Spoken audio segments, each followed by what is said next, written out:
పేదలకు సహాయాన్ని అందించారు. ఆ తర్వాత రాష్ట్రాలను తీసుకున్నప్పుడు ఈ మధ్యకాలంలో ఎక్కడికి వెళ్ళినా పాత్రికేయ మిత్రులు కానీ రాజకీయ విశ్లేషకులు ప్రతి ముఖ్యమంత్రికి ఒక బ్రాండ్ ఉన్నది, మీరు 16 నెలలైన ముఖ్యమంత్రి అయ్యి మీరు ఏ బ్రాండ్ క్రియేట్ చేసుకోలేకపోతున్నారు ఎందుకు అని ప్రశ్నిస్తున్నారు. నేను చాలా సందర్భాలలో నవ్వి వదిలేసిన, ఎందుకంటే ప్రశ్న అడిగేవాళ్ళు నేను ఏ బ్రాండ్ కోసం ప్రయత్నం చేస్తున్నో వాళ్ళు అవగాహన చేసుకునే పరిస్థితిలో లేరు అని. మొట్టమొదటిసారి 2 రూపాయలకు కిలో బియ్యం ఇచ్చిన ఎన్టీ రామారావు గారు పేదవాడు తెల్లన్నం తిన్నప్పుడల్లా వారిని గుర్తు చేసుకుంటాడు. ఐటీ కంపెనీలను, హైటెక్ సిటీని ఇవి చూసినప్పుడు చంద్రబాబు నాయుడు గారు గుర్తొస్తాడని చెప్తారు. అదేవిధంగా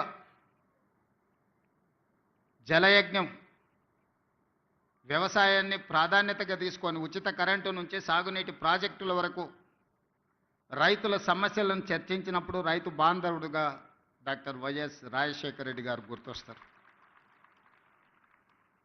సరే, ఇంకొంతమంది కొన్ని రకాలుగా కొన్ని బ్రాండ్స్ క్లెయిమ్ చేస్తూ ఉంటారు. ఉద్యమకారులమని, తెలంగాణ ప్రదాతలమని, వాళ్ళ గురించి నేను పెద్దగా చర్చించదలుచుకోలేదు.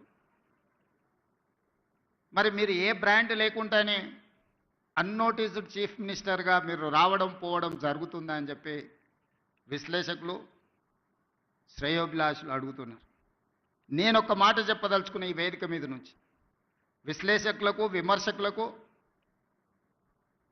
ఈ రాష్ట్రంలో ఉండే ప్రజలకి, young India is my brand. I wanted to create an brand that is called young India. 1000 సంవత్సరాల చరిత్ర కలిగిన మానవుల కోసం దేశాలు, సరిహద్దులు అనేటివి కృత్రిమంగా మనం సృష్టించుకున్నవే. ఒకప్పుడు రాజ్యాలు ఉన్నప్పుడు బలవంతుడైన రాజు ఆక్రమించుకుంటూ పోతే పెద్ద పెద్ద రాజ్యాలు ఉండేటివి. మళ్ళీ సామంతులు స్వతంత్రం ప్రకటించుకుంటే అవి చిన్న రాజ్యాలుగా మారినాయి. రాజ్యాల సరిహద్దులు మనం సృష్టించుకునే. ఈరోజు వీసా విధానం ఒకప్పుడు పాకిస్తాన్, ఆఫ్ఘనిస్తాన్ వరకు అఖండ్ భారత్, కానీ దేశ విభజన జరిగిన తర్వాత బంగ్లాదేశ్, పాకిస్తాన్, ఆఫ్ఘనిస్తాన్ రకరకాల దేశాలుగా ఈరోజు వీసాలు తీసుకొని మనం వెళ్తున్నాం. ఈ సరిహద్దులు అన్నీ కూడా మనం కృత్రిమంగా సృష్టించుకున్న సరిహద్దులే, మానవులు తయారు చేసుకున్న సరిహద్దులు. కానీ వీళ్ళందరికీ అవసరమైన అవసరాలు ఏమి? వీటి మీద ప్రత్యేకమైన దృష్టి పెట్టాల్సిన అవసరం పాలకుల మీద ఉన్నది. అది రాజ్యాలు కావచ్చు, స్వతంత్ర భారతదేశం కావచ్చు. భారతదేశానికి స్వతంత్రం వచ్చి 75 సంవత్సరాలు పూర్తి చేసుకున్నామంటే this is one of the youngest country in the world. స్వతంత్ర భారతదేశంగా 75 సంవత్సరాలు అనేది చాలా చిన్నది. మనం పురాణాలను విన్నప్పుడు, చరిత్రలు చదివినప్పుడు 1000 సంవత్సరాల చరిత్ర గురించి మాట్లాడుకుంటున్నాం, చర్చించుకుంటున్నాం. 1000 సంవత్సరాల చరిత్రలో 75 సంవత్సరాలు అనేది ఒక చిన్న ప్రయాణం మాత్రమే. ఈ చిన్న ప్రయాణంలో ఎంతోమంది ప్రధానమంత్రులు, ముఖ్యమంత్రులు, మంత్రులు రకరకాలుగా వచ్చిండ్రు. కానీ కొద్దిమంది మాత్రమే చరిత్రలో నిలబడ్డారు. ఆ కొద్దిమంది చరిత్రలో తీసుకున్న నిర్ణయాలు చరిత్రనే మలుపు తిప్పే విధంగా రాష్ట్రాలు, దేశాలు అభివృద్ధి పదం వైపు నడిచినాయి. క్లోజ్డ్ ఎకానమీ నుంచి open economy, liberalisation, privatisation, globalisation. ఆనాడు మన బిడ్డ పివి నరసింహారావు గారు, తెలంగాణ బిడ్డ, ఈ దేశానికే దార్శనికుడుగా మారి ప్రపంచానికే పోటీ పడే దేశంగా తీర్చిదిద్దినవాడు పివి నరసింహారావు గారు. ఈరోజు దేశంలో ఎవరికి ఇష్టం ఉన్నా లేకపోయినా, వారికి నచ్చినా నచ్చకపోయినా పివి నరసింహారావు గారి పేరు తీసుకోకుండా లిబరలైజేషన్, ప్రైవేటైజేషన్, గ్లోబలైజేషన్, ప్రపంచ దేశాలతో భారతదేశం పోటీ పడుతున్న విషయాన్ని ప్రస్తావించలేరు. అది వారి యొక్క విజ్ఞత.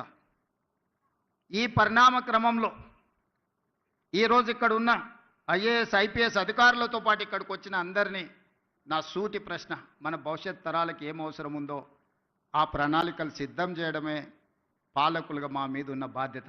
ప్రజలు మాకు ఇచ్చిన అధికారం మీ మీద పెత్తనం చెలాయించడానికి కాదు. ప్రజలు ఇచ్చిన అధికారం ప్రజలకు ఉపయోగపడాలి.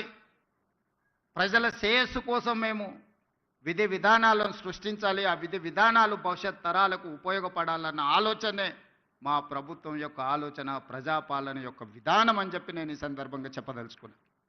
అందుకే ఈరోజు ఒక్కొక్కరికి ఒక బ్రాండ్ ఉంది అనేది అయితే అంటున్నారు. ఈరోజు నా బ్రాండ్ యంగ్ ఇండియా. అందుకే ఈరోజు యంగ్ ఇండియా స్కిల్స్ యూనివర్సిటీని మనం మొదలు పెట్టుకున్నాం. యంగ్ ఇండియా స్పోర్ట్స్ యూనివర్సిటీని మనం మొదలు పెట్టుకుంటున్నాం. యంగ్ ఇండియా స్పోర్ట్స్ అకాడమీని మనం మొదలు పెట్టుకుంటున్నాం. నేను సౌత్ కొరియా విజిట్ చేసిన ఈ మధ్యకాలంలో మా మిత్రుడు శ్రీధర్ బాబు గారితో. హార్డ్లీ ఆ దేశం యొక్క జనాభా 10 to 12 మిలియన్స్. అంటే ఒక మన హైదరాబాద్లో ఎంత జనాభా ఉన్నారో ఆ దేశం మొత్తం జనాభా 1,20,00,000 మంది. కానీ ఒలింపిక్స్లో 32 మెడల్స్ వచ్చినాయి వాళ్ళకు. భారతదేశానికి గోల్డ్ మెడల్ గుండు 0. 140 కోట్ల జనాభా ఉన్న భారతదేశం ఒలింపిక్స్లో ఒక గోల్డ్ మెడల్ కూడా తేలేదు అని అంటే ఈ దేశం నిజంగా